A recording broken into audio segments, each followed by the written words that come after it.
श्री राम जय राम श्री राम जय जय राम श्री राम जय राम श्री राम जय जय राम श्री राम जय जय राम श्री राम श्री राम जय जय राम श्री राम श्री राम जय जय राम श्री राम जय जय राम श्री राम जय श्री राम जय जय राम श्री राम जय जय राम श्री राम जय श्री राम जय जय राम श्री राम श्री राम जय जय राम श्री राम श्री राम जय जय राम श्री राम जय जय राम श्री राम जय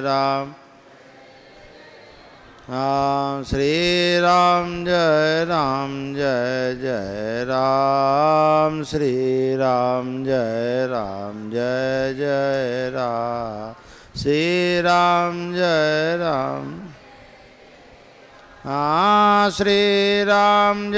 राम जय जय राम श्री राम जय श्री राम जय जय राम श्री राम श्री राम जय जय राम श्री राम श्री राम जय जय राम श्री राम श्री राम जय जय राम श्री राम बोलो राम जी महाराज की जय। रमतीत राम गुरुदेव जी पुनित हूँ काल के संत जिनको राम चरण की वंदन बारयन सुख के सागर राम हैं दुख के भंजनहार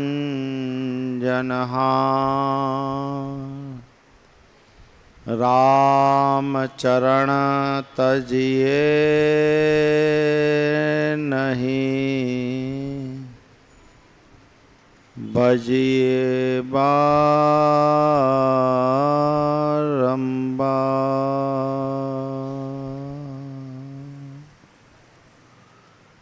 शीश धरूं गुरु चरण तल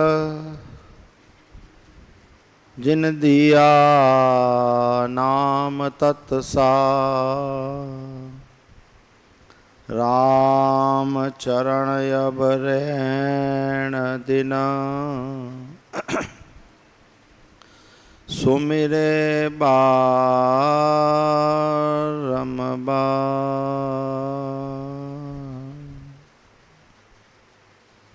राम गुरु उर में बसो संत सभय सिर मोर तिनको नित ही वंदना करि है राम किशोर।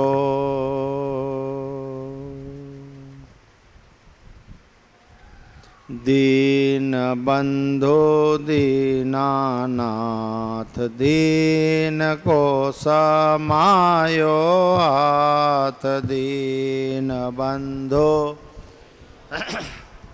दीन को सा हाथ होय के कृपाल नाथ कृपा मों पे कीजिए। होय के कृपाल नाथ पे कीजिए। दानी हो बड़े दयाल दीन को करो निहाल। दानी हो दीन को करो निहाल। काल से बचाए मोहे अभेदान दीजिए। काल अभेदान दीजिए।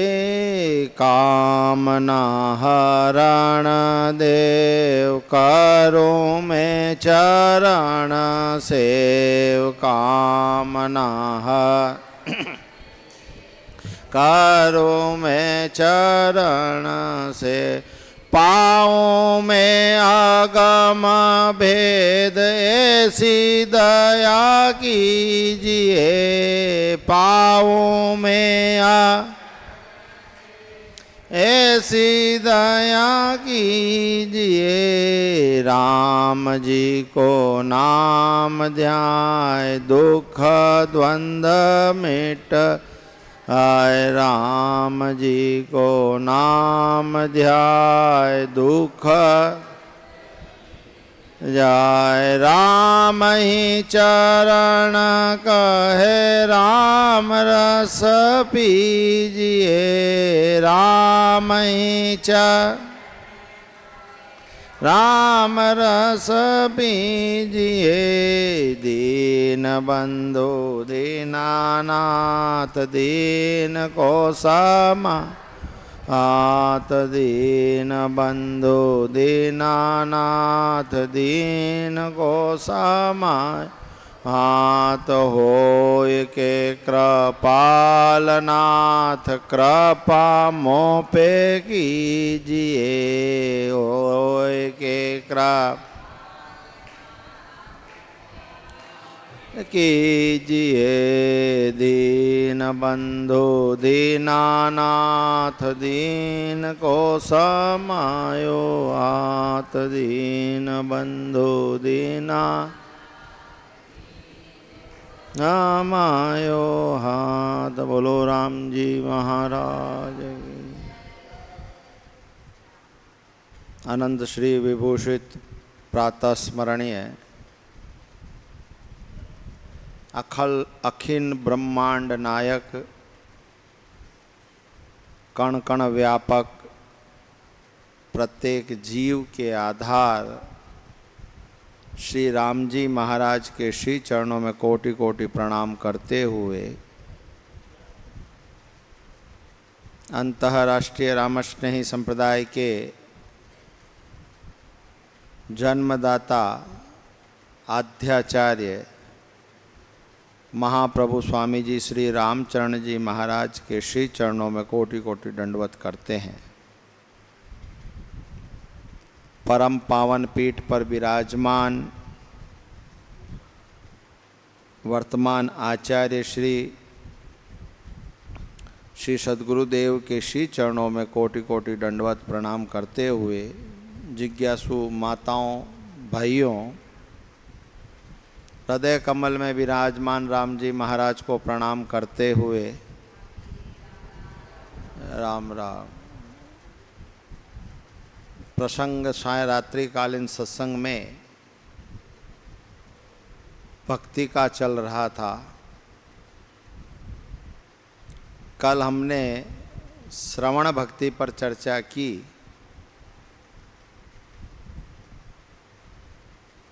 आज श्रवण भक्ति का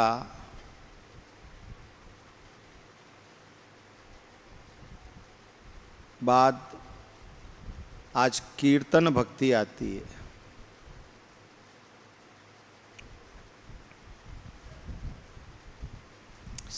संघ की प्रथम जो संघ है, प्रथम कीजिए गुरु की सेवा। श्री महाराज ने भी ये बात अपने गुरु महिमा में पहले ही फरमा दिया। और भक्ति, नवधा भक्ति में भी पहली भक्ति कौन सी है? प्रथम भक्ति संतन कर संगा, यानी कि संतों का संग, यानी श्रवण भक्ति है। संग करना, सत्संग करना, संतों के साथ परमात्मा का चिंतन मनन करना, ये पहली भक्ति उन्होंने बताई। पर वहाँ तक तो ठीक, पर दूसरी भक्ति आ गई अब कीर्तन भक्ति। पहले भी अपन कीर्तन पे चर्चा कर चुके हैं, पर कीर्तन भक्ति के साथ कीर्तन भक्ति का जो प्रसंग है कि मैंने कल भी आपको बताया था कि बाकी सारी भक्तियों के साथ कहीं ना कहीं कोई शर्त लग गई, कोई ना कोई नियम लग गया कि उस नियम से उस भक्ति को करोगे तो ही वो भक्ति हो पाएगी। वैसे तो अपन रोज उसी पे चर्चा कर ही रहे हैं। कीर्तन भक्ति जो है कि कीर्तन भक्ति के साथ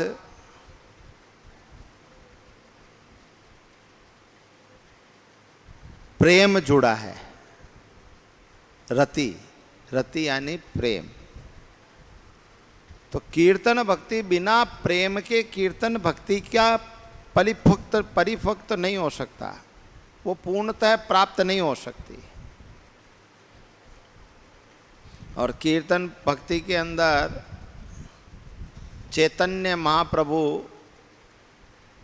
ने कीर्तन भक्ति का ही प्रचार प्रसार किया और परमात्मा की प्राप्ति की।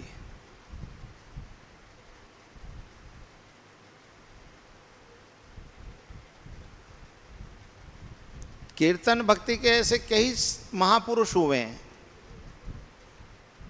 जिन्होंने परमात्मा का सुमिरन कीर्तन कर कर के आत्म साक्षात्कार किया, परमात्मा की प्राप्ति कर ली। उसी में चैतन्य महाप्रभु ने भी जो परंपरा बनाई वो कीर्तन भक्ति की ही परंपरा बनाई। आप लोगों ने नाम सुना इस्कॉन मंदिर है? वो उन्हीं की परंपरा है, गौड़िया परंपरा कहलाती है ये, जहाँ चैतन्य महाप्रभु ने अशांत जीवों को, संसार के माया में लिप्त जीवों को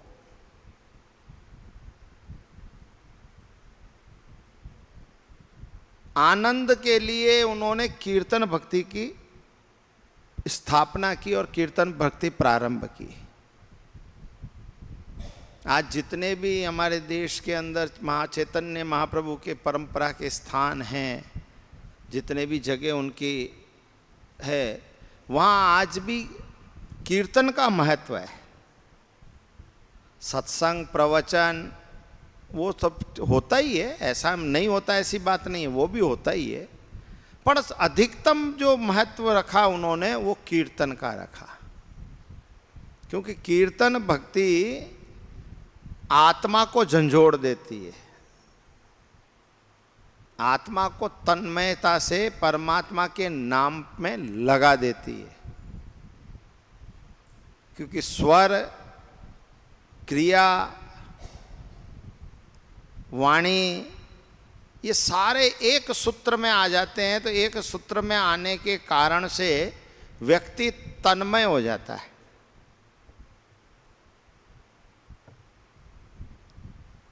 और तन्मय होने पर कीर्तन भक्ति का प्रभाव है। इसीलिए महापुरुषों ने भी अपने ग्रंथ में दूसरा जो प्रसंग दिया वो कीर्तन भक्ति का दिया। अनेकों संत महापुरुष ऐसे हुए हैं जिन्होंने कीर्तन भक्ति के ऊपर अपना दर्शन दिया, अपना चिंतन दिया है। अनेकों महापुरुषों ने परमात्मा को कीर्तन भक्ति के द्वारा ही पाया है। और हमारे भी रामचंद्र जी महाराज ने भी तो कीर्तन भक्ति ही की है ज़्यादातर। नाम का आधार क्या है? हैं? जो स्वर से जप किया जाता है वही तो कीर्तन है।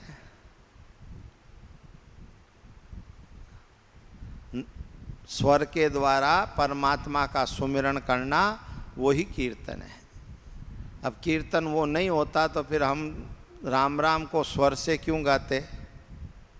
हम भी राम राम सीधा ही लूखा ही कर सकते थे, राम राम राम राम राम राम राम। तो भी इसमें भी स्वर बनता है, क्योंकि कंठ से शब्द निकलना है तो स्वर की संज्ञा साथ बनती ही बनती है।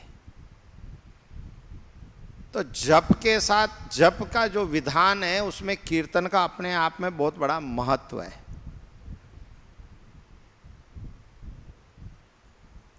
और कीर्तन का महत्व है, कीर्तन के प्रभाव से चित्त निर्मल हो जाता है, चित्त स्थिर हो जाता है। क्योंकि कीर्तन भक्ति प्रेम से होती है, प्रेमा भक्ति है, प्रेम के द्वारा कीर्तन का भाव उत्पन्न होता है। ऐसे अनेकों महापुरुषों में एक महापुरुष हुए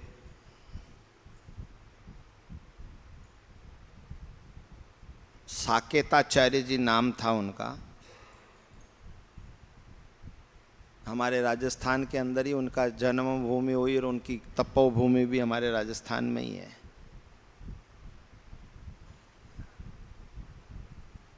खाटू श्याम के पास में लोहारगढ़ है आपका, है ना?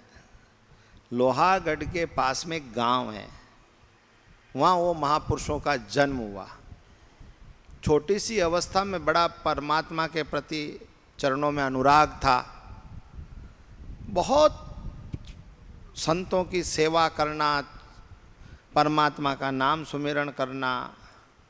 अच्छे ब्राह्मण घर का बालक थे वो।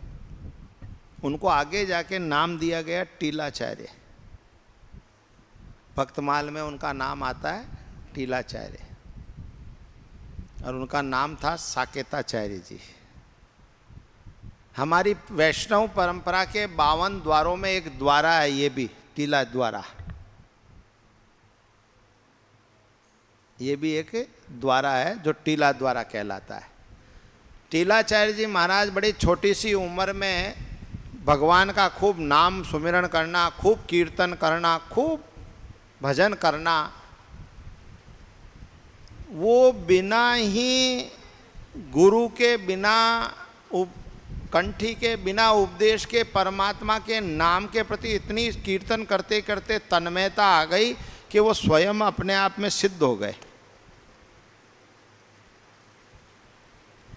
अब सिद्ध हो गए तो उधर जितने संत महापुरुष आते वो सब उनसे वहाँ उनकी सेवा करते, उनसे मिलते, और सब संत उनसे चर्चा करते। भजन में बड़े तन्मय रहते वो। तो चर्चा करते तो वो कहते, संत लोग कहते, अरे भाई टीला,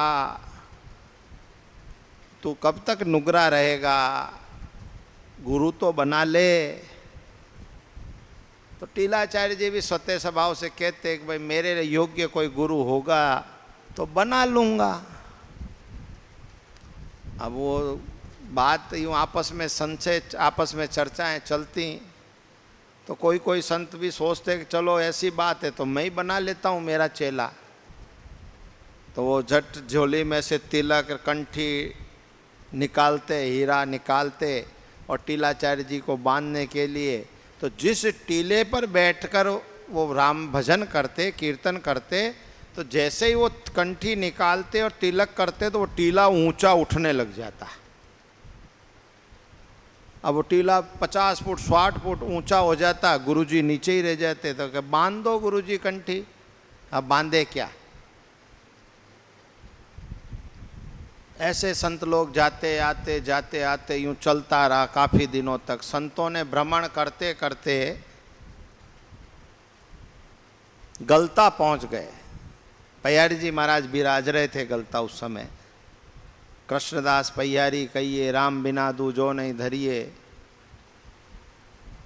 वही कृष्णदास जी महाराज वहाँ विराज रहे थे और कृष्णदास जी महाराज वहाँ भजन कीर्तन सत्संग चल रहा था। उनके भी कीर्तन का बड़ा शौक, कृष्णदास जी महाराज को भी।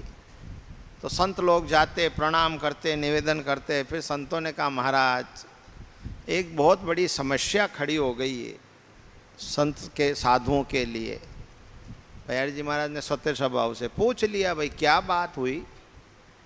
तो कि फलानी जगह पे एक बालक है, नाम कीर्तन करता करता इतना सिद्ध हो गया कि उसके कोई गुरु नहीं है। तो हम लोग जब उसको गुरु कंठी बांधने जाते हैं, हीरा बांधने जाते हैं, तो उसको वो अपनी सिद्धता इसे टीले को ऊंचा हो जाता है। अब उसके लिए एक आप ही बचे हो, आपके सिवा उसको कोई भी गुरु बना नहीं सकता। वो आप ही उसके गुरु बनने लायक हो। कृष्णदास जी महाराज ने कहा कि भाई इतना संतों का अपमान करता है, इतना संतों की वो करता है, तो ऐसे चेला मेरे को भी क्या जरूरत है। जो संत सेवी नहीं है, संतों के प्रति जिसका भाव नहीं है, जिसको धर्म के प्रति अनुराग नहीं है, ऐसा चेला भी किस काम का। सब संतों को इस प्रकार जब पय्यारी जी महाराज ने जवाब दिया तो संत बड़े अनुरागी होते हैं, बड़े कृपालु होते हैं। तो उन्होंने संतों ने कहा, महाराज ऐसा कोई भाव नहीं है उसका कि वो संतों का अपमान करे, संतों के सामने अपने वो संतों की बड़ी पूजा करता है, बड़ी अर्चना करता है, संतों की बड़ी सेवा करता है। पर ये जब कंठी देने का समय आता है तब की बात ये सारी समस्या हो जाती है। बाकी उसके अंदर बहुत संतों के प्रति प्रेम है, अनुराग है, बहुत वो हम सबके साथ बैठता है, कीर्तन भजन सब कुछ होते हैं, काम सब कर हो रहा है। पर बस बात इतनी सी है कि जब कंठी देने का समय आता है तब वो टीला ऊंचा हो जाता है। इसलिए तो ठीक है, चलो आप लोग संतों ने, उन्होंने पय्यारी जी महाराज ने कहा ठीक है, जब संतों ने ऐसी बात कही है तो मैं देखूंगा।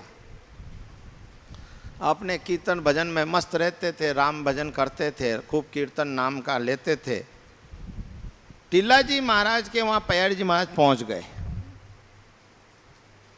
टीला के ऊपर विराजमान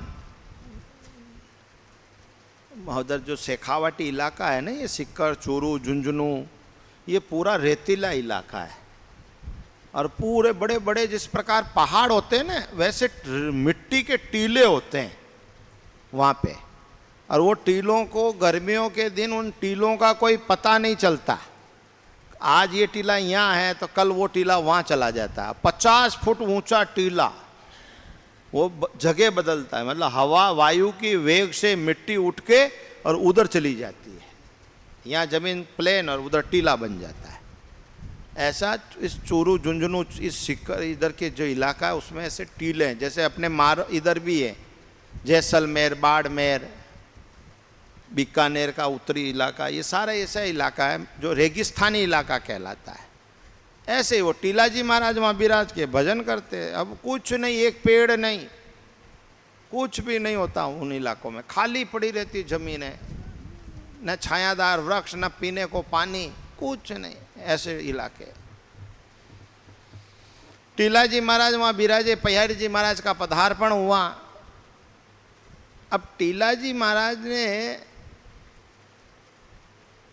की विशेषता क्या थी, वो इतने सिद्ध भजन से सिद्ध हो गए तो उसके अंदर इस विशेषता क्या थी। टीला जी महाराज गौ माता की सेवा स्वयं करते थे।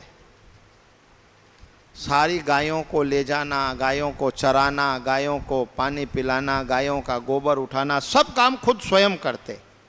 ये काम किसी दूसरे को नहीं करने देते वो। तब गायों को लेके टीलाजी महाराज चराने गए हुए थे। गायें सब चर चरा के एक वृक्ष के नीचे बैठ गई। अब जहाँ धूप ज़्यादा पड़ती है तो गायें पेड़ों के नीचे ओट लेके बैठ जाती है, तो वहाँ बैठ गई। वहीं टीलाजी महाराज बैठ गए और वहीं टीलाजी महाराज भजन करने लगे, कीर्तन करने लगे। वहीं पयारी जी महाराज का प्रागट्य हुआ। पयारी जी महाराज वहाँ प्रकट हुए। प्रकट होने पर टीलाजी महाराज को दिखा कि सामने बहुत दिव्य महापुरुष संत खड़े हैं, तो उन्होंने जाके प्रणाम किया, नमस्कार किया, बहुत आदर सत्कार किया और आसन पे विराजमान किया। तो पयारी जी महाराज ने कहा कि भाई और तो सब ठीक है, मुझे दूध की भिक्षा दे दे। क्यों गायें बिराज बैठी हुई थी तो उसको कहा मुझे दूध पिला दे। तो टीलाजी महाराज ने कहा महाराज विराजो आप, मैं भी घर जाता हूँ, घर से दूध लेके आता हूँ, आपको हाजिर करता था। कि कहाँ घर जाएगा, कहाँ आएगा, इतनी गौ माताएं बैठी है। फलानी गाय, एक गाय के ऊपर इशारा किया कि इस गाय को इसका दूध लेके आ जा। तो टीलाजी महाराज के मन में थोड़ा सा भाव उठा, तो टीलाजी महाराज थोड़े हंस गए। तो महाराज ये जिस गाय का आपने नाम लिया, ये गाय बहुत हट्टी कट्टी, बहुत मजबूत है, सब कुछ है, पर ये गाय दूध नहीं देती, ये गाय बछड़ा नहीं देती, ये बांझ है गाय। अब इसका दूध कैसे दे? तो कि जाके तू निवेदन तो कर, प्रार्थना तो कर गाय को। टीलाजी महाराज ने कहा जब संत कह रहे हैं तो अपने को क्या आपत्ति है। जाके उन्होंने गाय को हाथ जोड़ा, हाथ जोड़ के कहा गौ माता संत पधारे, आपका दूध पान करना चाहते हैं। इतना सा कहना हुआ, गाय फट खड़ी हो गई जगह से, और जगह से खड़ी होकर पयारी जी महाराज के पास चली गई। और वहाँ जाके पयारी जी महाराज का कमंडल पयारी जी महाराज ने टीलाजी महाराज को दिया। और टीलाजी महाराज ने जैसे ही कमंडल गाय के थन के सामने किया और चारों थनों से दूध आ गया। अब दूध आया, कमंडल में दूध भर के पयारी जी महाराज ने धारण किया, और उसके बाद बचा जो दूध टीलाजी महाराज को प्रसाद में दे दिया। फिर बात चली कि भाई टीला तूने आज तक गुरु नहीं बनाए, तो तुझे गुरु बनाना चाहिए, गले में कंठी धारण करनी चाहिए। नाम की महिमा, नाम का प्रकाश, भगवान का साक्षात्कार तेरे को तब होगा। चमत्कार तो बहुत है तेरे पास, सिद्धियां तो बहुत आ चुकी है, पर परमात्मा का साक्षात्कार इतना जो नहीं हो सकता। तो इसलिए तुझे गुरु मंत्र तो क्या आप ही कृपा कर दो। पयारी जी महाराज को कहा आप ही कृपा कर दो। तो पयारी जी महाराज ने झोली से कंठी निकाली और तिलक धारण करने के लिए तिलक जैसे ही हथेली में लिया और कंठी ली, और वो टीला ऊंचा उठा।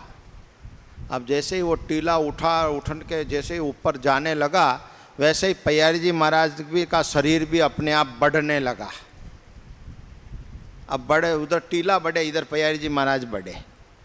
अब बढ़ते बढ़ते उन्होंने सोचा कहीं कहीं ना कहीं टहगा। वहाँ बढ़ते बढ़ते में टीलाजी महाराज के गले में तो तिलक कर दिया कपाल पे, और जैसे ही कंठी बांधने लगे तो गला का आकार बढ़ गया। तो जितना गले का आकार बढ़ा उतना ही कंठी का डोरा अपने आप बढ़ा, और उन्होंने कंठी बांध दी।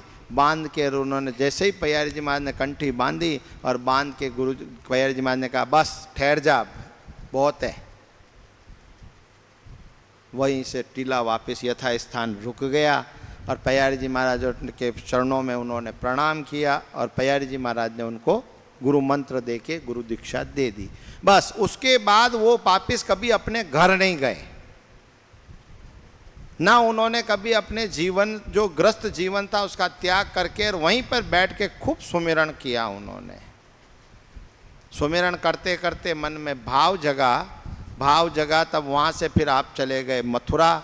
मथुरा के अंदर आज भी वहाँ ध्रुव टीला है, ध्रुव टीला, ध्रुव टीला, ध्रुव ताला होता है ना, वहाँ जहाँ ध्रुव जी महाराज ने तपस्या करके भगवान का साक्षात्कार किया था, उस जगह का नाम है ध्रुव टीला। और उस टीले पर फिर आपने दर्शन, वहीं पे बैराज कर आपने भजन साधन किया, और साधन भजन करके वापिस फिर महाराज पधार गए। हमारे ऐसे कई महापुरुष हुए हैं कि जिन्होंने इस देह के शरीर के अंदर संसार से शरीर को त्यागा नहीं। मैंने पहले भी बताया आपको कि उनके पास ये योग बल सिद्धि ऐसी होती है कि शरीर से कायाकल्प कर सकते हैं, इस काया को रोक सकते हैं, शरीर को त्यागना नहीं। ऐसी महापुरुषों में हमारे कृष्णदास जी महाराज, पय्यारी जी महाराज ने भी अपना शरीर का त्याग नहीं किया। आज तक कोई हमारे ग्रंथों में, इतिहास में कहीं नाम ऐसा नहीं आता जहाँ कृष्णदास जी महाराज ने शरीर को त्यागा हो, वो विराज रहे। वैसे ही टीला जी महाराज ने भी अपना शरीर नहीं त्यागा।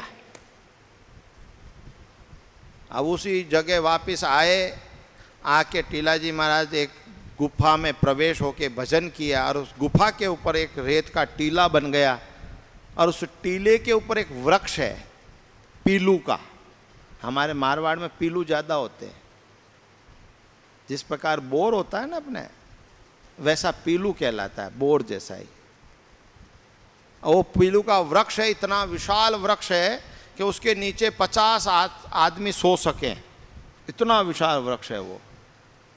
और कहा जब सभी शिष्यों ने, उनके जितने शिष्य हुए वो भी बड़े उच्च कोटि के महापुरुष हुए हैं, टीला जी महाराज के शिष्य भी।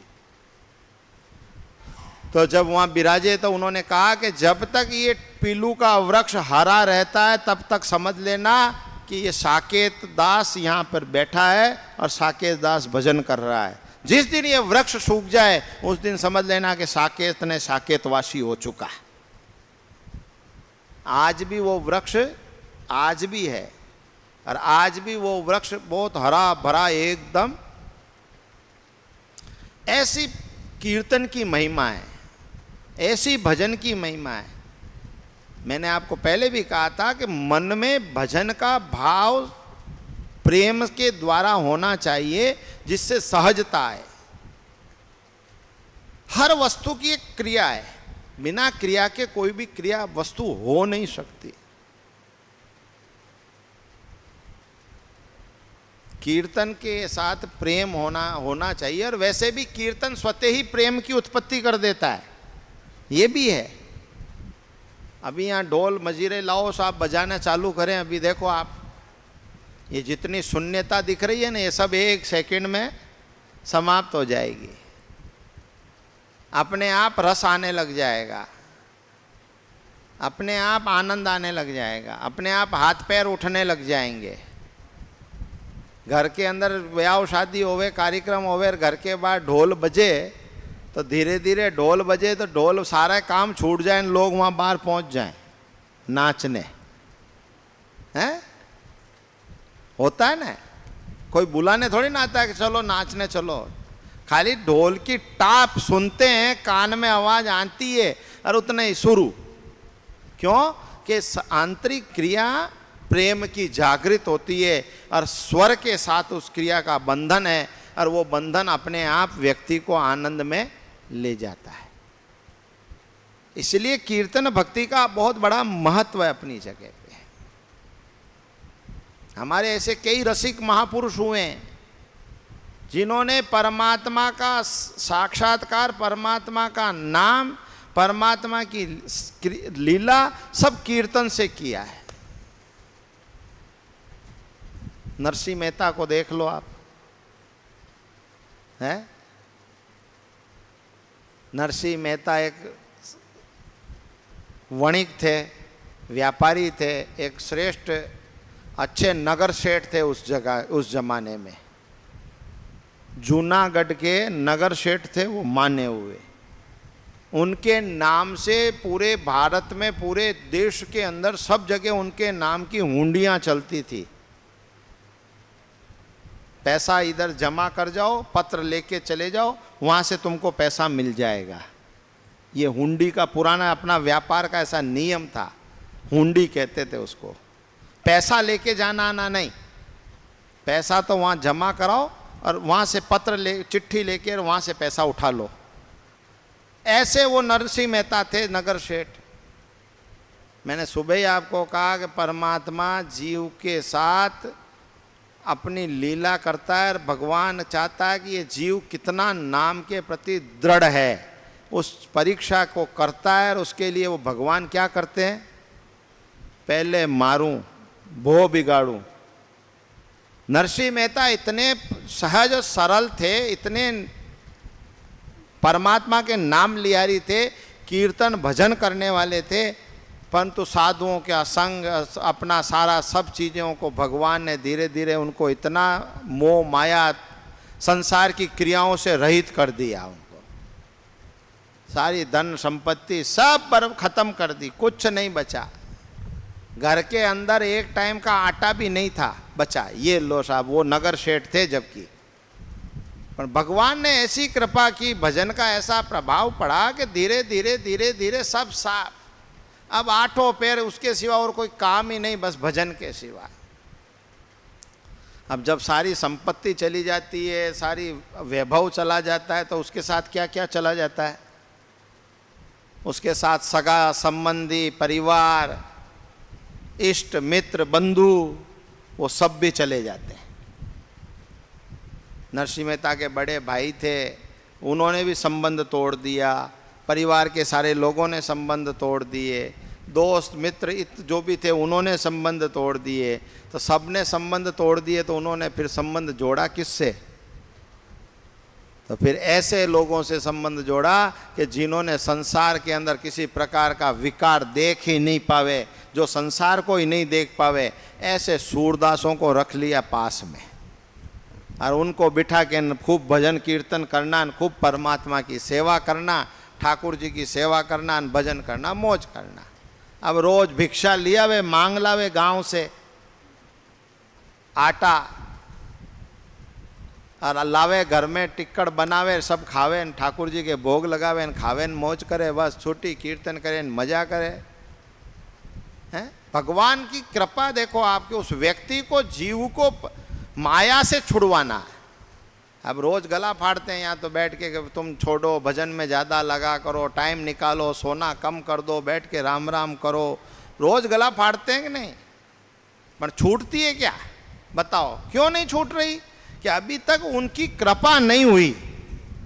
मानने की बात है ये कि अभी भी हमारे जीवन में परमात्मा की कृपा नाम का आधार हमारे ऊपर हुआ नहीं, इसलिए माया में लिप्त रहते हैं। हमको कितना भी कोई सुना दे, कितना भी कोई कर दे, पर माया हमारे ऊपर हावी होने के कारण से हमारे जीवन में परिवर्तन नहीं आता, ये निश्चित है। क्योंकि देख लो आप नरसिंह मेहता को, जब व्यापार चल रहा था, दुनियादारी के लंबे चौड़े कारखाने थे, पूरे भारतवर्ष में, पूरे देश विदेशों में उनके नाम से हुंडियाँ चला करती थी, तो कितना व्यापार होगा, कितना सब कुछ होगा। तब परमात्मा के नाम में थोड़ी सी प्रीति थी, पर जब भगवान ने सारी चीज़ों को समेट लिया, सारी चीज़ें उठा ली और भगवान की कृपा हो गई, तो वो सारी चीज़ें समाप्त हो गई और अपने आप परमात्मा में लग गए। ये निश्चित समझ लो कि हमारे जीवन में जहाँ भी नाम के प्रति प्रीति नहीं होती है, परमात्मा के प्रति भाव नहीं जग रहा है, तो यार संसार के प्रति हमारा यथार्थ वो भाव बना हुआ है, तो समझ लेना कि अभी तक हमारे को नाम के आधार नहीं मिला है, नाम की प्रीति नहीं जगी है, ना परमात्मा की हमारे ऊपर कृपा हुई है। उनकी जिस दिन कृपा हो जाएगी, उस दिन धीरे धीरे सब छूटने लग जाएगा।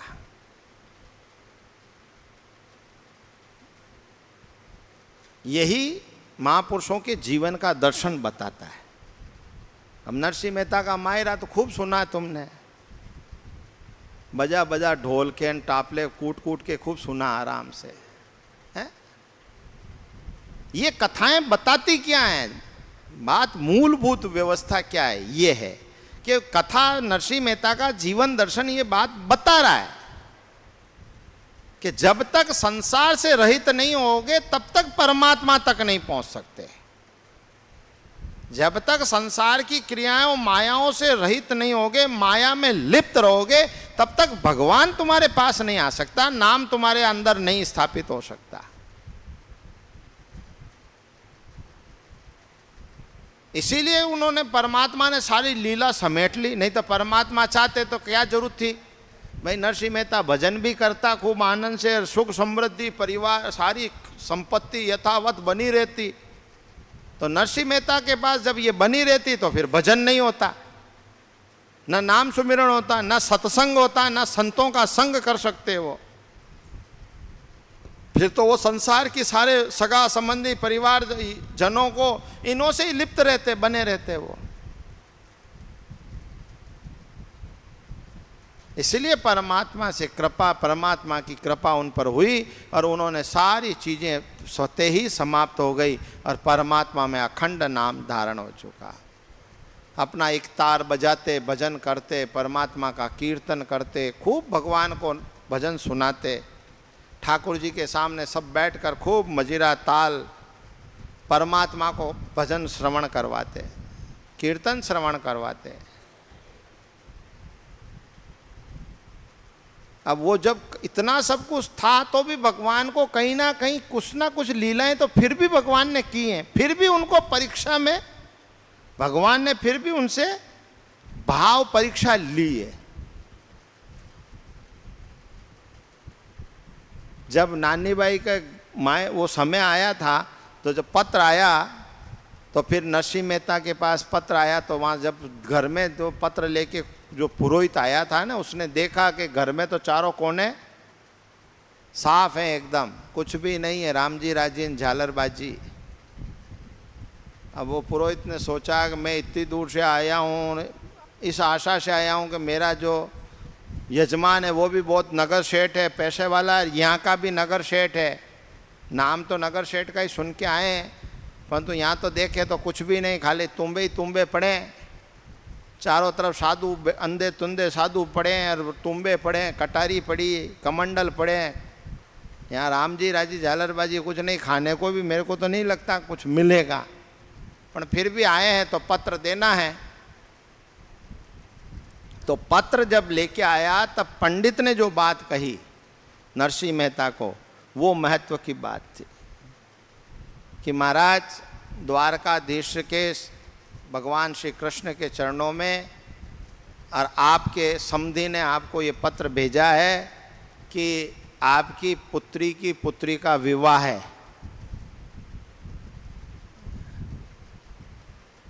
तो उन्होंने पत्र को खोला भी नहीं। किसका पत्र है ये? कि भगवान द्वारकाधीश का पत्र है। तो जिसका पत्र जो जाने, हमें क्या लेना देना। तो उन्होंने पत्र को खोला नहीं और पत्र को ले जाके भगवान के चरणों में रख दिया। और वो जो पत्र में लिखा था वो पंडित ने मौखिक सुनाई दिया सारी बात। ऐसी ऐसी बात है, आपको यहाँ आना है, कार्यक्रम में भाग लेना है, इस प्रकार सब करना, वो सब बातें उन्होंने सुना दी। उससे कोई फर्क नहीं पड़ा। पर उनके मानसिकता का भाव क्या था कि मेरे भगवान के नाम का पत्र है, वो भगवान पढ़े और भगवान के चरणों में अर्पित कर दिया। अब वहीं से जब वो गए तब वो किसके आधार से गए? उस पंडित को कहा कि अब इसको भोजन प्रसाद करवाना है साहब पंडित को। तो वाह भाई, वही संतों को कहा भिक्षावृत्ति करने संत जाते थे, गए भिक्षावृत्ति करके। जैसे ही भिक्षावृत्ति कहे तो भगवान को लगा कि आज मेरे भक्त के यहाँ कोई आया है, पंडित, कोई ब्राह्मण आया है, कोई वो आया है, वो मेरे यहाँ भक्त के यहाँ भोजन नहीं करके जाएगा तो कल ना बहुत बड़ी अकीर्ति फैलेगी। भगवान की कृपा से जो भिक्षा का भोजन आया था उससे इतना स्वादिष्ट भोजन आया कि उन्होंने सबने वो भोजन करके और तृप्त हो गए। सबके आनंद ही आनंद हो गया। उन्होंने सूरदासों ने भी कहा कि जिंदगी में रोज सूखे रोटे खा खा के मुंह छुल गया, दांत के अंदर चबा नहीं सके ऐसे रोटे खाए, और आज ये पंडित आया तो इतना स्वादिष्ट और इतना सुंदर प्रसाद, भोजन प्रसाद आया। क्योंकि भगवान की कृपा से भगवान ने ही उस प्रसाद को भेजा और भगवान के प्रसाद को सबने पाया। ये भगवान के भरोसे जीव का आधार है और उस आधार को दृढ़ विश्वास होने के कारण से, दृढ़ प्रेम था भगवान के चरणों में, इतना प्रेम था उनके कि वो बस उनको कोई लेना देना नहीं, जो भी है राम भगवान जाने, द्वारकाधीश जाने, अपने क्या लेना देना, सांवरियो सेठ जाने। अपना एक तारा बजाना, मस्ती से परमात्मा का कीर्तन करना, भजन करना, इतनी अब वो सारा करते तो भगवान की ड्यूटी लग गई वहाँ पे। जब भगवान ने सारी चीज़ें ले ली, उसके बाद भी उस साधक ने, उस भक्त ने परमात्मा का नाम नहीं छोड़ा, भगवान की प्रति अनुराग नहीं छोड़ा, परमात्मा के चरणों में अनुराग बढ़ गया, और तब भगवान को लगा कि नहीं अब मुझे, तब वहीं से भगवान सेवा में लग गए। बाकी तो आप जानते हो, मायरा सुना ही है आपने।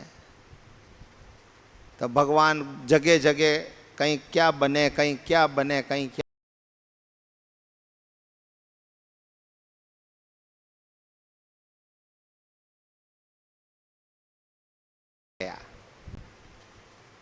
तो ये जो बात कही वो सत्य हो गई यहाँ पे कि पहले मारूं भो बिगाड़ूं और फिर भी नहीं छोड़े तो ताड़ दूं। तब दोनों चीज़ें बिगाड़ दी नरसिंह मेहता की, भूखा भी मार दिया, भो बिगाड़ दिया। सारे समाज में, सारे परिवार में, सारे सगा संबंधी सब उनको बुरा भलाई बोलते थे। साधु बन गया, भूखारी बन गया, भीख मांगता फिरता है, तो भी वो आनंद में रहते थे, कोई परवाह नहीं, कोई चिंता नहीं, किसी बात का कोई जीवन में फर्क नहीं पड़ता था। तब भगवान ने सोचा कि जब दोनों ही चीज़ों में ये पास हो चुका है, प्रवीण हो चुका है, तो अब बचा क्या, अब तो तारना ही बचा है कि। तब फिर भगवान स्वयं साक्षात प्रकट होकर उनकी सेवा में लग गए। ये है भजन का प्रताप, ये है कीर्तन का प्रताप, ये है सुमिरन का प्रताप। ऐसे महापुरुष ऐसी प्रकार, इसीलिए आप लोगों को बार बार कहते हैं कि खूब भजन किया करो। जितना समय निकलता है उतना समय भजन के लिए ज़्यादा से ज़्यादा निकालने की चेष्टा करो। आप बाकी सारी काम के लिए चेष्टा रखते हो कि नहीं रखते हो? आजकल तो क्या है कि नई नई चीज़ें चालू हो गई समाज में। अब नई नई चीज़ें चालू हो गई तो सबके पास मोबाइलवाद है आजकल, तो हर 2 मिनट में सब एक दूसरे का प्रोग्राम तैयार कर लेते हैं। अपने को वहाँ चलना है, न अपने ऐसा करना है, न अपने वैसा करना है। जब इतना सब कुछ दिमाग में ध्यान रखने के लिए तुम्हारे पास समय है, तो उस नाम का समय क्यों नहीं है? उस परमात्मा के सुमिरन के लिए समय क्यों नहीं है? हैं? श्री महाराज के रोज पद गाते हैं ना अपन। आप लोगों ने कभी ध्यान दिया हो कि नहीं दिया हो तो भगवान जाने, पर मैं जब तक मानता हूँ श्री महाराज के पद ऐसे हैं कि जो स्वतः ही मानसिकता में वैराग्य दिला देते हैं।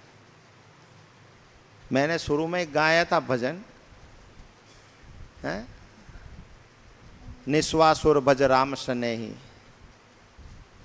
गाया था ना। उसमें एक लाइन है 84 है। ये हमारा जीव का स्वभाव क्या है? घूमने का, फिरने का, तीर्थाटन करने जाने का। देवताओं के यहाँ जाएं, तीर्थाटन कर लें, ये कर लें, वो कर लें, पर वहाँ भाव स्थिर है क्या? जिस जगह गए हो उस जगह तुम्हारा भाव क्या है? वहाँ मानसिकता में क्या क्रिया उठती है?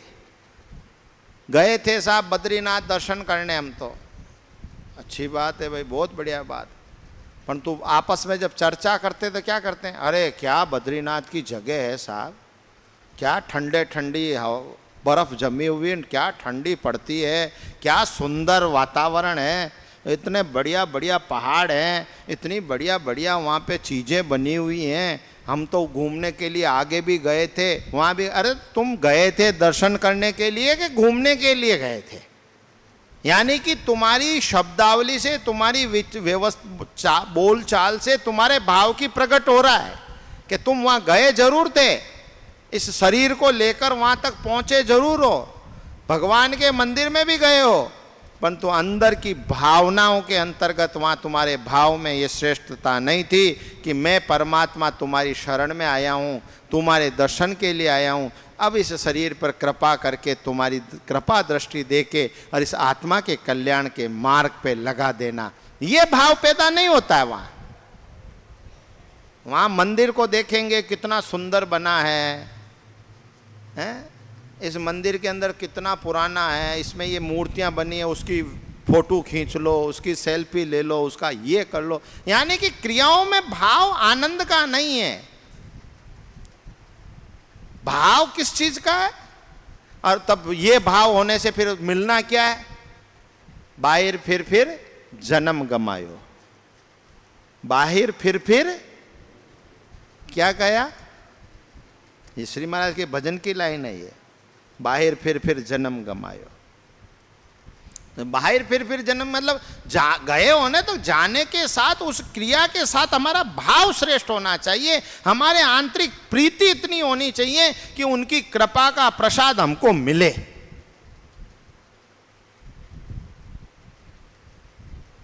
महापुरुषों ने ये अपने जीवन में ये बात धारण की है। श्री महाराज तो वृंदावन भी नहीं गए, वृंदावन जाते जाते ही बीच में से वापिस आ गए। महाराज निकले वृंदावन जाने को ही थे, गुरु महाराज की दीक्षा हो गई, नाम जप करने लग गए, भजन करने लग गए, मन में भाव जगा कि ये जो जगह है, ये भूमि है, ये वातावरण है, ये भजन के लायक वातावरण नहीं है, तो क्यों ना मुझे भजन की भूमि पे जाना चाहिए। मन में भाव आया और महाराज ने उठाया कमंडल और निकल पड़े वृंदावन जाने के लिए। भ्रमण करते करते करते करते चौरिया गांव तक पहुंच गए और वहां चौरिया गांव के कुएं के ऊपर बिराजे। आज भी उस कुएं का नाम है राम कुई। जैसे यहाँ खारी कुई है ना, वैसे उस कुई का नाम है राम कुई। मैंने दर्शन किए हैं वहां जाके कुई के। उस जगह जाके श्री महाराज बिराजे तो वहीं कीर्तन भजन करते थे, अपना नाम सुमिरण करते थे, लोगों की भाव जग गया, लोग आने जाने लग गए। अब संत है, संत अपनी मजा मस्ती में रहते हैं, भाई 2-4 दिन 10 दिन यहीं थी, फिर आगे बढ़ जाएंगे। इसी भाव से वहाँ बिराज गए, भजन करते थे, नाम सुमिरण करते थे, लोगों का आवागमन चालू हो गया। कोई भिक्षा लेके आ जाता, कोई भोजन प्रसाद लेके आ जाता, कोई क्या करता ना, अपने तो वही 1 टाइम 2 टाइम जो प्रसाद पाना वो पाया और अपना भजन कीर्तन किया, नाम सुमिरण किया, सबको भजन कीर्तन करवाया और अपनी मस्ती में रहते। फिर सोचा कि अब इस वहीं पे एक क्रिया और हुई है चौरिया में। वहाँ एक ब्राह्मण परिवार था, वो रोज श्री महाराज के पास वो माता आती और माता आकर रोज प्रणाम करती, रोज नमस्कार करती और रोज दोपहर को भरी दोपहरी में महाराज के लिए प्रसाद लेके आती। तो श्री महाराज को भी मन में आया कि इतनी भरी दोपहरी में, इतनी तेज धूप में तो नंगे पैर यहाँ प्रसाद लेके आते हो, तो घर में बालक होंगे, कोई भी होगा, उसके साथ भेज दिया करो। तो माता ने जैसे ये बात सुनी तो माता के आंखों से अश्रु आ गए और माता की आंखों से अश्रु आते श्री महाराज ने पूछ लिया, भाई क्या बात है? वो तो प्रसाद रखा, श्री महाराज के चरणों में धोख दी। जैसे ही माथा नीचे किया, श्री महाराज ने मस्तक पे हाथ रखा कि चिंता मत करो, जिस चीज़ की तुम्हें कामना है ऐसे भगवान राम जी महाराज पूरा करेंगे। ये कह के और फिर श्री महाराज के मन में भाव उठा कि अब यहाँ नहीं रहना चाहिए, अब आगे बढ़े। और उस माता के 9 महीने बाद बालक हुआ। और आज भी वो ब्राह्मण परिवार वहाँ का, चौरिया का वो ब्राह्मण परिवार, आज भी उनके घर में कोई भी संतान होती है तो उस कुएं पे जाते हैं धोख दिलाने, राम कुई पे जाते हैं। वहाँ पहले रामद्वारा भी बना हुआ था, एक तिबारा बनाया था पहले, पर वो तिबारा समय काल के चक्र में आके वो गिर गया। अभी वर्तमान महाराज श्री के साथ हम वहाँ गए, महाराज श्री के साथ वहाँ आचार्य श्री के साथ वहाँ गए, जाके हमने वो जगह देखी।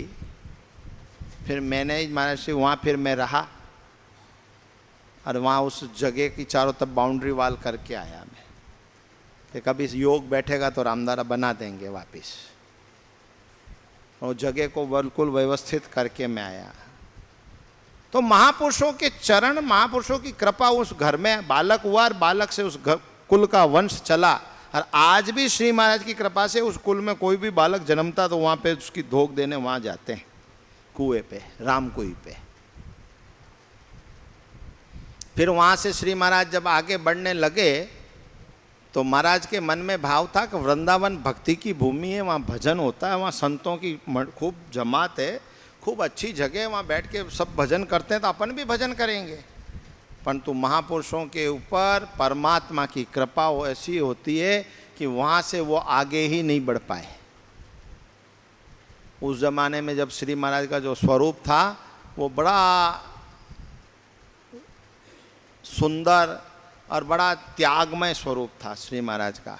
श्री महाराज के पूरे पंचकेशी थी उस समय। पंचकेशी समझते हो? माथे के बाल और दाढ़ी ये सब लंबी लंबी थी।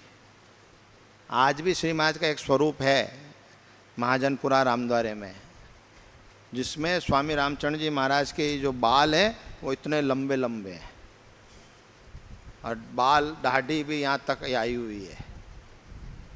और श्री महाराज का स्वरूप विराजमान है वो वहाँ पे आज भी।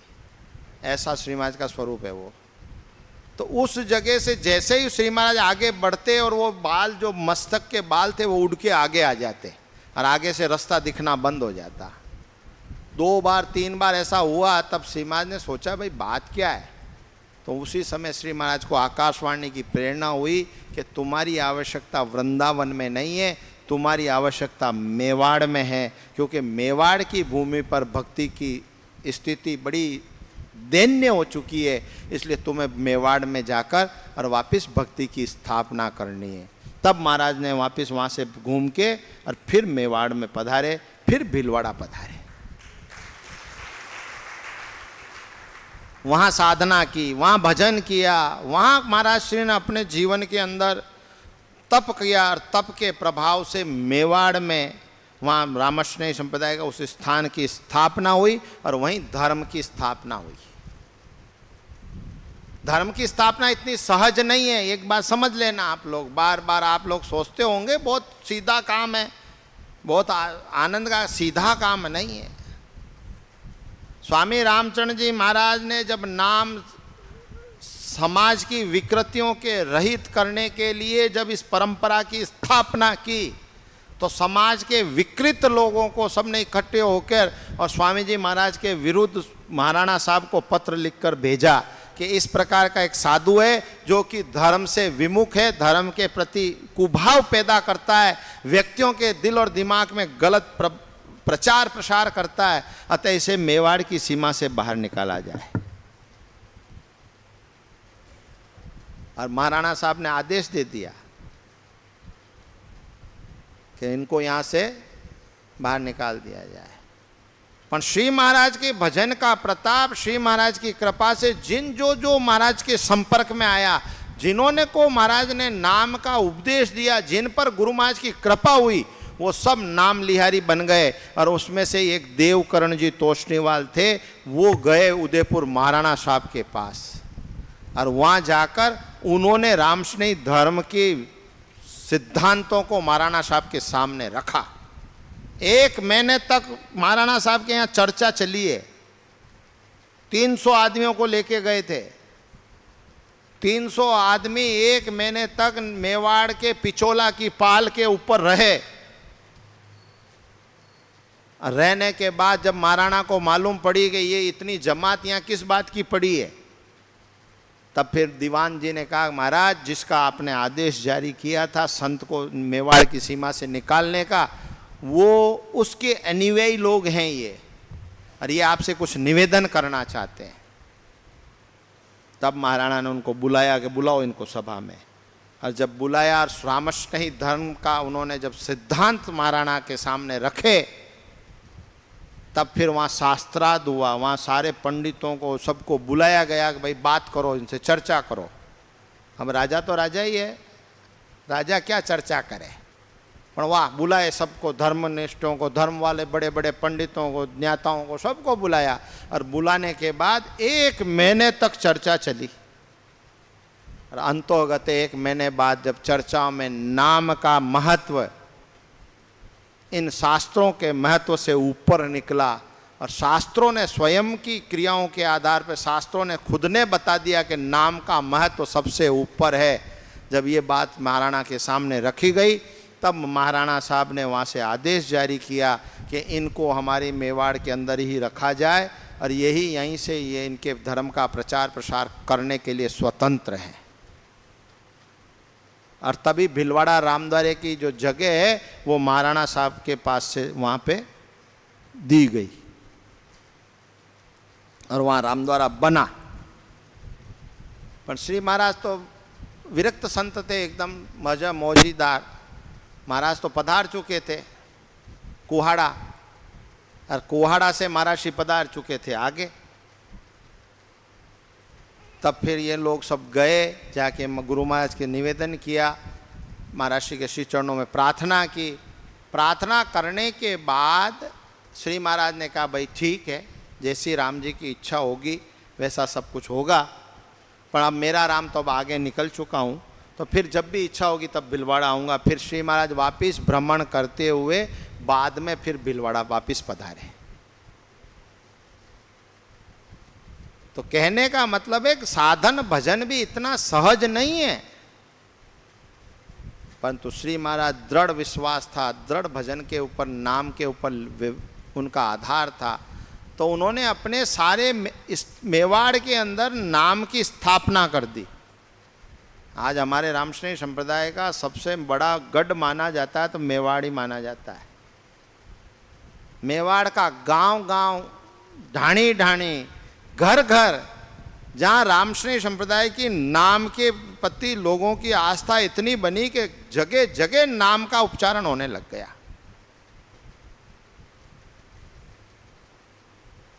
ये तो ठीक है, समय काल परिस्थितियां हैं, चक्र हैं, काल के चक्र हैं। जीवन के अंदर सिद्धांतिक व्यवस्थाएं महापुरुषों की हम लोग धारण नहीं कर पाते हैं, इसलिए उसमें धर्म में शिथिलता आई जाती है। और ये एक अपनी नहीं, सभी चीज़ों की बातें, सभी व्यवस्थाओं में यही है कि जहाँ जहाँ सिद्धांतों में शिथिलता आएगी, जहाँ जहाँ हमारे मानसिक स्थितियों में हम धर्म के प्रति सद्भावित नहीं रहेंगे, वहाँ वहाँ पतन होना निश्चित हो जाता है। ये देख लो, अपने घरों में देख लो, अपने कुल खानदान में देख लो, जहाँ हमारी परंपराओं के साथ छेड़खानी की गई, वहाँ हमारे खानदान, हमारी परिवार, हमारी व्यवस्थाएं सब धीरे धीरे शिथिल हुई कि नहीं हुई है? क्योंकि नियम है, सिद्धांत है, जिन महापुरुषों ने जिस परंपरा से ये बनाई थी चीजें। धर्म, संसार और साधु के बीच का अंतर कितना है बता दो आप। हम भी तो आपके समाज संसार में से ही तो यहाँ आए हुए हैं, कोई ऊपर से डायरेक्ट तो आए नहीं हैं। क्या ऊपर से नीचे आए? आए तो आप में से ही हैं, पर इन दोनों में अंतर कितना साक है? अंतर सिर्फ इतना सा है कि आपको संसार से प्रीति है, आपको संसार से बंधन है, आपको संसार से भाव है। और हमारे जीवन में संसार के अंदर रहना जरूर है, संसार के साथ रहना जरूर है, परंतु जब भी मन में भाव जग जाए तो संसार को 2 मिनट में छोड़ के आगे निकलने में भी देरी नहीं करते। बंधन से मुक्त होना साधुता है और बंधन में रहना ही संसारी है। बस इतना सा फर्क है और कोई फर्क नहीं है। बाकी क्या फर्क है बताओ? आप रोटी खाते हो तो हम नहीं खाते हैं क्या? हम भी तो वही रोटी खा रहे हैं। आपकी क्रियाओं में, हमारी जीवन की क्रियाओं में अंतर क्या है? कोई भी अंतर नहीं है। सारे खाना पीना, उठना बैठना, रहना सब एक जैसी क्रियाएं हैं पूरी। बस मात्र इतना सा अंतर है कि आप उससे बंधे हुए हो और हम उससे छूटे हुए हैं। बस आप चाहते हुए भी अपना परिवार छोड़ सकते हो क्या? घर छोड़ सकते हो, बंधन छोड़ सकते हो। अब हमारा तो इतना बढ़िया रामद्वारा बन गया, हमारी इच्छा है तो रह रहे हैं, नहीं इच्छा हुई तो ये चले। डाली कंधे पे कामली, ये निकले, वाह चलो तुम्हारा रामद्वारा तुम्हारे पास रखना, आगे चलते हैं। जहाँ बैठेंगे वहीं रामद्वारा नया तैयार कर देंगे। ये है जीवन के अंदर की क्रिया कि मानसिकता में जिस दिन ये गले शरीर पर ये जो भेक लिया गया, जिस दिन ये शरीर पर ये भेक आया, उसी समय हमारे को ये गुरु महाराज का आशीर्वाद, गुरु महाराज की कृपा से जीवन में ये शब्द मिल गया कि जहाँ तक जीवन में त्याग रख लोगे, जीवन के अंदर परी वस्तुओं को त्यागते जाओगे, तो वैसे ही अपने आप सारी क्रियाएं स्वतः ही सिद्ध होती जाएगी। जहां बंधन में बंधे, जहां मोह में बंधे, जहां हम किसी क्रियाओं से बंधे, जहां संबंधों से बंध गए, वहां हमारा पतन निश्चित है, वहां खत्म बात। क्योंकि ये सारी क्रियाओं को छोड़ के ही तो साधु बने। अब साधु बनने के बाद किसी क्रियाओं से लिप्त रहना क्या जरूरी है? इसीलिए बस इतना सा अंतर है, कोई ज्यादा बड़ा अंतर नहीं है। इतना सा अंतर आप अपने जीवन में आप भी कर सकते हो। ये नहीं है कि जरूरी कि आप नहीं कर सकते हो, आप भी कर सकते हो। क्रियाओं में रहकर क्रियाओं से थोड़ा सा विमुखता ले लो, बस थोड़ी सन्मुखता परमात्मा की तरफ ले लो। जगत से विमुख हो जाओ और परमात्मा के सन्मुख हो जाओ, बस इतना सा ही है बात, मूलभूत। और ये सारी क्रियाएं होंगी कब? कि जब जीवन में हमारे ऊपर परमात्मा के नाम और कीर्तन, भजन कीर्तन और सत्संग करते करते जीवन में हमारे को अपने आप में गुरु महाराज की और परमात्मा की कृपा होगी, तब अपने आप सब छूट जाएगा। अभी नहीं छूट पा रहा है, ये निश्चित है। कितना भी कोई कुछ बोलो या कितना भी कुछ कर लो, कोई फर्क नहीं पड़ना है। परमात्मा का नाम इतना सहला है क्या? इतने अच्छी थोड़ी बात है। आप लोगों को संसार की क्रियाओं पर विश्वास है, ये निश्चित है कि नहीं है? जहाँ बाजार में जाते हो तो रिक्शा वाले पे विश्वास है आपको, रिक्शा में बैठेंगे तो वो हमको वहाँ पहुँचा देगा। डॉक्टर के पास जाते हो तो डॉक्टर पे विश्वास है कि ये जो दवाई देगा उससे हमारा ठीक हो जाओगे, हैं? और भी जितने संबंध हैं सब पर आपको विश्वास है, पर नाम पर विश्वास नहीं है। जिस नाम के द्वारा ये सारी चीजें रची गई है, जिस नाम के द्वारा ये संसार की सारी क्रियाओं को बनाया गया है, जो नाम इन सारी क्रियाओं की समर्थता रखता है। उपनिषद कहते हैं कि क्रियाओं से रहित होना तो गुणों से रहित हो जाओगे। क्रिया से रहित होने से गुणों से रहित। अब बताओ साहब, भगवान शिव जी संहार करते हैं, पृथ्वी का प्रलय करते हैं, श्रृंगार करते हैं, और उनके जिम्मे देवताओं ने काम यही सौंपा है, श्रृंगार का। अब बताओ साहब, भगवान शिव जी का काम है मारना, और हम लोग कहते हैं कि किसी को मारोगे तो पाप होगा, हैं?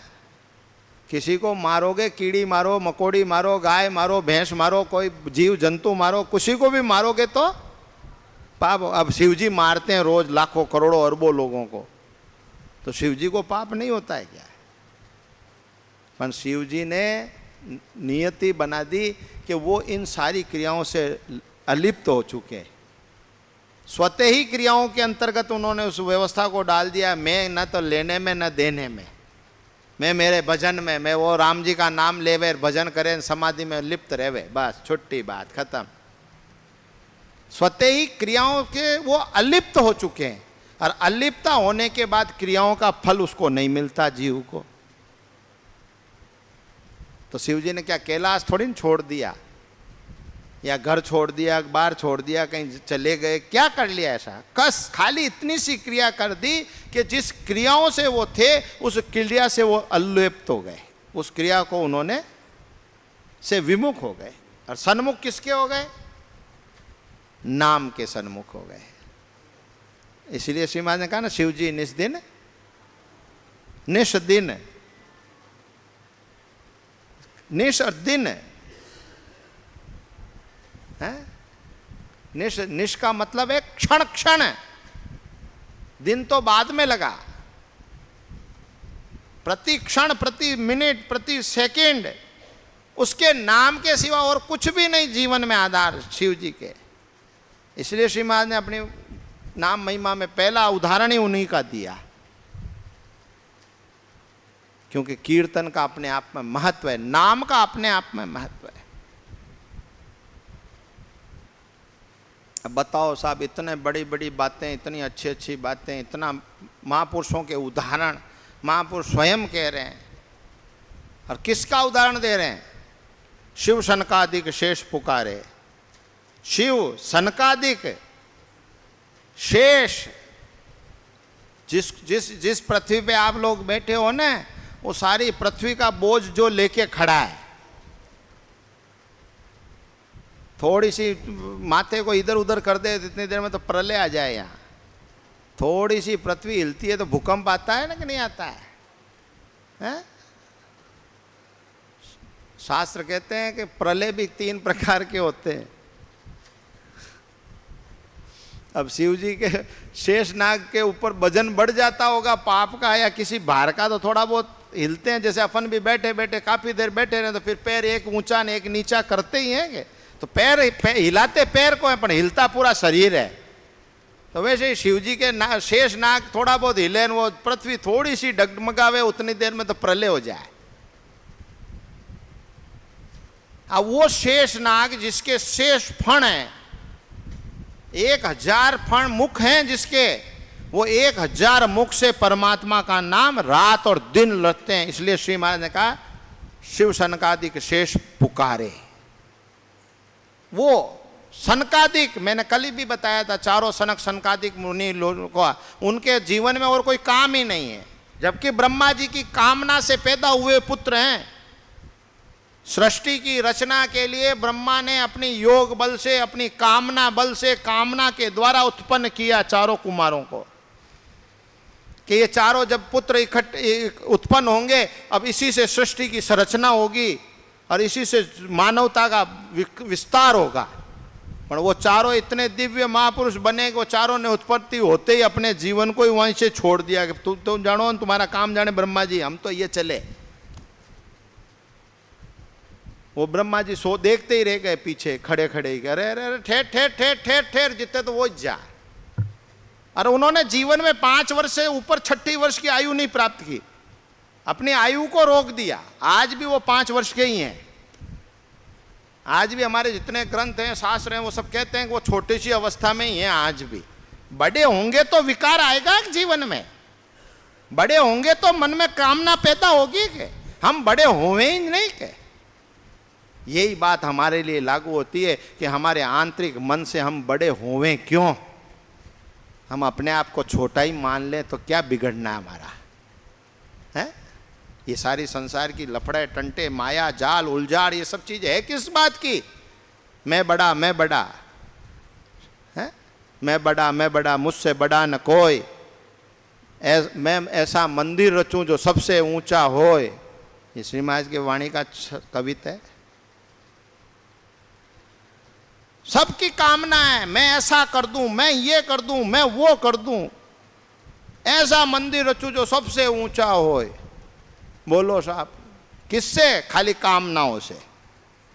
आंतरिक कामना है, कीर्ति की आवश्यकता पड़ रही है। इसलिए जीव के अंदर परमात्मा के नाम का आधार लेने की आवश्यकता नहीं समझ पा रहे हैं।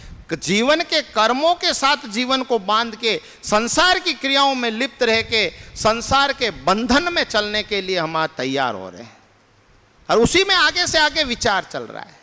बताओ साहब, अब यहाँ रामद्वारा है, ये धर्म स्थान है, यहाँ तो सिर्फ भजन के सिवा और कुछ होना ही नहीं चाहिए, यहाँ और कोई बात होनी ही नहीं चाहिए, पर फिर भी यहाँ बैठे बैठे आपस में मानसिकता में विकार पैदा हो जाते हैं। बोलो, इसका मतलब क्या समझें? हैं? इसका मतलब तो ये समझते हैं कि हम लोगों की भजन के अंदर कहीं ना कहीं कमी है, इसलिए हमारे यहाँ हमारे आने वाले सेवक, हमारे सेवकों को हमारे प्रभाव से रहित होकर वो उस संसार की क्रियाओं में लिप्त हैं। नहीं तो इस क्षेत्र में, इस इलाके में जहाँ सनकादिक मुनि जहाँ रहते हैं, उस इलाके के अंदर जितने जीव मात्र वहाँ रहने वाले सब परमात्मा का सुमिरन करते हैं। ये भागवत कह रही है। चारों सनकादिक मुनियों ने जीवन में प्रभु की, परमात्मा की कीर्तन भजन और परमात्मा का सत्संग के सिवा और कुछ रखा ही नहीं, क्योंकि उस क्षेत्र अपने आप में पावन हो गया। और उस क्षेत्र में आज भी भगवान स्वयं साक्षात बद्रीनाथ विराजमान है, जहां नर नारायण की उत्पत्ति हुई। मधु केटप नाम के 2 दैत्यों से युद्ध करने के लिए परमात्मा को भी 1,000 वर्ष की तपस्या करनी पड़ी। 1,000 वर्ष तक नर युद्ध करता था तो नारायण तपस्या करता था। 1,000 वर्ष तक जब नारायण युद्ध करने जाता था तो नर तपस्या करता था, और तब जाके मधु केटप नाम के दैत्यों का वध हुआ। और वहाँ पर भगवान, आज भी वहाँ बद्रीनाथ के मंदिर के पीछे के पर्वतों का नाम नर नारायण पर्वत है। तुम लोग जाते तो हो वहाँ पर, जाके देखते क्या हो? कब जाके तुमने मन में भाव जगा के वहाँ जहाँ नर नारायण की तपस्थली है, जहाँ भगवान के चरण हैं, वहाँ चल के अपन देख के आवे, दर्शन करके आवे। खाली बस मज़ा, होटल अच्छी होटल मिलनी चाहिए, अच्छा खाने को मिलना चाहिए, भगवान के मंदिर में टोकरो बजाए और छुट्टी जयराम जी की, तू जाने न थारो काम जाने, मैं तो चाह लिया। ये उस क्षेत्र के अंदर जहां भगवान के अनेकों अनेक लीलाएं हैं, जहां परमात्मा की साक्षात तपस्थली थी, तब बद्रीनाथ बाद में स्थापित हुए हैं। ये तो पहले वहां नर नारायण की तपस्थली थी। ये वो पर्वत है बद्रीनाथ। तो कहने का तात्पर्य कि हम कर क्या रहे हैं, हमें करना क्या चाहिए।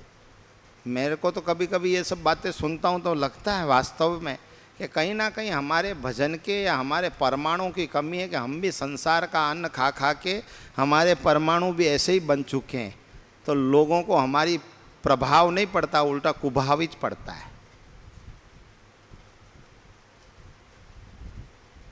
क्योंकि महापुरुषों के जीवन का दर्शन जब पढ़ते हैं, महापुरुषों के जीवन का दर्शन सुनते हैं, महापुरुषों के जीवन की दर्शन का जब अनुभूति करते हैं, तब अपने आप के जीवन को जब वहाँ रखते हैं सामने, तब लगता है कि वास्तव में हमने कुछ भी नहीं किया। संसार में गए से गए बीते कि हम उन व्यक्ति आज हैं तो हम हैं, ये मन में भाव जग जाता है। क्योंकि जिस जगह है अपने आप एक जगह का महत्व होता है, एक वातावरण का महत्व होता है। आज सुबह से लेके शाम तक रामद्वारे में चातुर्मास शुरू हुआ, जब तक हमने इतना यहाँ पे सारे चीज़ें क्यों रखें कि कैसे भी करके राम जी का नाम निकले, ज़्यादा से ज़्यादा भजन हो इस जगह पे। क्योंकि हजारों जीवों को हत्या की हमने यहाँ, हैं? इतना भव्य रामद्वारा बना तो ऐसे ही तो बना नहीं होगा। कई चीज़ों का हनन किया है, कई चीज़ें समाप्त की हैं, कई चीज़ें ख़त्म हुई हैं, तो उन क्रियाओं को वापस स्थापित तो होगा। ऐसा भी नहीं है कि जो चला गया तो वापस नहीं बन सकता है, बनेगा और बनना चाहिए।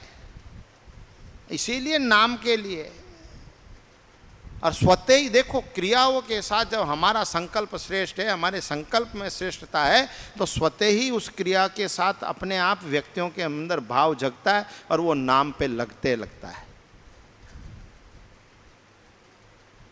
आज मैं ऊपर घूम रहा था तो बच्चे हैं, बच्चे खेलते कूदते हैं, तो कोई एक सज्जन आए, वो आके यहाँ पे लड़े उस बच्चों से, हे बदमाशी करते हो, सोने नहीं देते हो, ये नहीं करने देते हो। अब उस करते करते वो चपेट में हम भी आ गए। ये भी देखो तो रात दिन चिल्लाते रहते, माइक को ऊपर चालू कर देते, राम राम राम राम, ने ये नहीं वो नहीं, देखे तो सोने नहीं देते। जबकि उनकी नज़र मेरे ऊपर नहीं पड़ी थी, पर रामद्वारा सामने दिख रहा था, और उनको ये मालूम नहीं कि राम जी ऊपर खड़े हैं। मैं माला फेर रोज मेरा 3-4 बस्ती है, मैं चला जाता हूँ ऊपर, तो उसका बोलना हुआ, मेरा ऊपर जाना हुआ, तो मन में भाव उठा। मैंने कहा देखो, ये भी एक भगवान की लीला है, ये भी भगवान की एक लीला है कि जिस जीव को परमात्मा के नाम को सुनने में तकलीफ पड़ रही है? पाप मारे थाप की तो मुंडो फेर दे, क्या मजाल जीव की तो राम नाम लेवे। है यानी कि खाली न तो करना नहीं है, काजना नहीं है, कुछ भी नहीं करना है, खाली घर बैठे भी इस आवाज जो जा रही है कान में, वो आवाज भी उसको दुख दे रही है। अब बताओ साहब, उस जीव का कितना तीव्र पुण्य होगा। अपन अपने मुंह से क्यों कहें पाप की बात है? क्योंकि महाराज गुरु महाराज कहा करते थे कि अपने मुंह से कोई भी अशब्द बोलना मतलब अगले के ऊपर हो जाना, कभी कभी हो ही जाता है। जो साधना की स्थिति कहती है कि शरीर में 3 नाड़ियां हैं, इंगला पिंगला सुषुम्ना। सुषुम्ना नाड़ी के अंदर प्राण विद्यमान है और 24 घंटे में एक बार सुषुम्ना जागृत होती है, भले भजन करो या मत करो। ये भगवान का नियम है, शरीर के साथ बनाया हुआ एक क्रिया है कि कोई राम जी का नाम ले या मत ले, पर 24 घंटे में एक बार सुषुम्ना जागृत होती है। और सुषुम्ना जिस टाइम में जागृत होती है, उस समय जिस व्यक्ति ने जिसका संकल्प किया वो हो जाता है काम। ये है सुषुम्ना का प्रभाव। और हम लोग गला फाड़ फाड़ के बार बार इसीलिए कहते हैं खूब नाम लिया करो, खूब नाम लिया करो, खूब नाम लिया करो। कारण इसका एक ही यही कारण है कि तुम राम राम करते करते जिस समय सुषुम्ना जागृत हो जावे और उस समय राम राम निकल जाएगा तो अपने आप राम राम चलने लग जाएगा, फिर करने की आवश्यकता नहीं पड़ेगी। और यही है श्वासोश्वास की विधि, स्वतः ही हो जाती है, उसका प्रभाव है। तो मन में आया, मैंने कहा भाई इसने जीव ने बोला है तो बोला है भाई, ठीक है, इस जीव को वो नाम तो कोई बात नहीं, अपन तो अपना नाम लेना और ज़्यादा चालू करो। मैंने कहा ये सुन सुन के ही इसके अंदर तो परिवर्तन होगा ना, लगते लगते चोट ये कहीं ना कहीं तो जीवन को बदल देगी। नाम को सुनकर भी वातावरण शुद्ध हो जाता है, परमाणु शुद्ध हो जाते हैं, अनेकों जीवों की गतियां हो जाती हैं। शास्त्र कह रहा है ये बातें। तो भाई कोई बात नहीं, अभी उसके मन में आया है भाव, इसका मतलब कहीं ना कहीं मन में भाव तो आया है कि उसका मतलब वो सुन तो रहा है, और सुन रहा है इसलिए उस जीव ने बोल दिया। अब बोल दिया तो कोई बात नहीं, अब अपना और धर्म बनता है कि अपने और ज़्यादा राम राम करना चाहिए, तो उस पर प्रभाव पड़ेगा। और उसके जीवन में 2 महीने के अंदर अंदर तो जीवन में कहीं ना कहीं परमात्मा कृपा करके उसको भी राम जी का नाम पे लगा तो देंगे ही। यही अपने तो चातुर्मास की भरपाई मान लेंगे, हैं? यही बात है जीव के अंदर। कहाँ जीव के पाप, जीव के कर्म, जीव की क्रिया, ये क्रियाएं अपने आप जागृत होकर जीव को परमात्मा तक जाने नहीं देती। इसीलिए संग्राम दास जी महाराज ने ये बात कही, क्या मजाल जीव की तो राम नाम लेवे, पाप मारे थाप की तो मुंडो फेर देवे। पाप जब उदय होते हैं ना तो राम राम तो मुंह से ही लिया जाता है, तो पाप मारे थाप की तो गाल पे एक थप्पड़ पड़ने की, उसके भावों का थप्पड़ पड़ता है, उसकी विपरीत क्रियाओं का थप्पड़ पड़ता है। पाप जो चाहता वही तो होगा, क्योंकि पाप के साथ संताप और संताप के साथ मन दोनों जुड़ जाते हैं। तीनों जुड़ जाए, तीनों जुड़ने के बाद फिर किसकी मजाल कि जो राम नाम लेवे।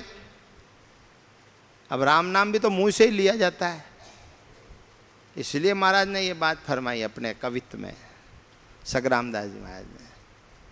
तो इसी प्रकार महापुरुषों का जो उपदेश है, महापुरुषों ने जो फरमाया है कि जीवन में जितना बने उतना समय का सदुपयोग करके परमात्मा के नाम का आधार ले लो, परमात्मा के नाम की क्रियाओं के साथ जुड़ जाओ।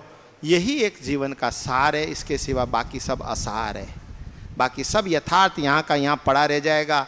किस दिन इस शरीर से, इस शरीर की प्राणवायु किस दिन किस समय कब निकल जाएगी किसी को नहीं मालूम है। हम जितना भी कर रहे हैं वो किसके लिए कर रहे हैं?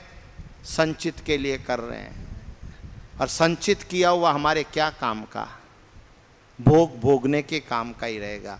संचित मूल तो यहाँ रह जाएगा, पर उसकी क्रिया हमारे साथ जाएगी और वो क्रिया ही हमारे को भोगनी पड़ेगी। इसलिए संचित की आवश्यकता नहीं है,